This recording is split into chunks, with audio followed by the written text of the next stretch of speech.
Thank you ભાઈ. Thank you. Okay, જય ભીમ મિત્રો. હું સામાજિક કાર્યકર મનસુખભાઈ ગોવિંદભાઈ રાઠોડ. જો કે આજ રોજ અમે ઓડિયામાં અને વિડીયામાં અને તમે બધાએ અમને ખૂબ સાંભળ્યા છે, પણ આજે અમે એક આલ્બમ રજૂ કરવાના છીએ, પીર રામદેવ બાબા મેઘવાળ. જે આજે અમારું એક વિડીયો શૂટિંગ અમે બનાવ્યું છે, જેમાં મારો નાનો દીકરો એવા નિકિતભાઈ રાઠોડ, જેમને આજે રામાપીરનું પાત્ર દેવામાં આવ્યું છે, જેમનો સ્વર આપ્યો છે અંકિતભાઈ રાઠોડ.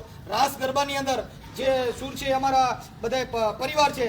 આ અમારા ધર્મપત્ની છે, આ અમારો બીજા નંબરના દીકરા છે જે દીપકભાઈ રાઠોડ, આ એમના આપણે રીધિ અમારી છોકરી, અને આ અમારે નીલમ, અને આ અમારો છોકરો અંકિતભાઈ રાઠોડ જે ગાયક કલાકાર છે. આજે આ કાર્યક્રમની અંદર અમે નવું સોંગ અને આજને અભિનય સાથે જેની અંદર અમે આજે આ આલ્બમ બનાવવામાં આવેલ છે. મિત્રો 28 તારીખના રોજ સવારે રિલીઝ થવાનો છે, તો મિત્રો બને એટલો વિડીયોને શેર કરજો. અને મારી channel Mansukh Rathod YouTube channel ઉપર પ્રસિદ્ધ થવાનું છે, તો મિત્રો આ ચેનલને જેમ બને એમ સબસ્ક્રાઈબ અને ફોલો કરજો, અને બને એટલો વિડીયોને શેર કરજો, જેથી કરીને મેઘવાળ બાબા રામદેવ આ જે અભિનય અમારો આખો પરિવાર જેને શેર કરજો. જય ભીમ મિત્રો, બને એટલો વિડીયોને શેર કરજો.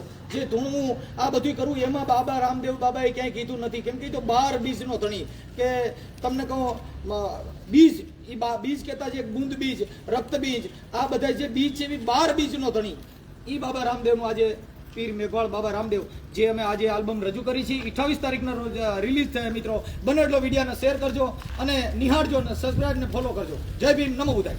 જય રામાપીર.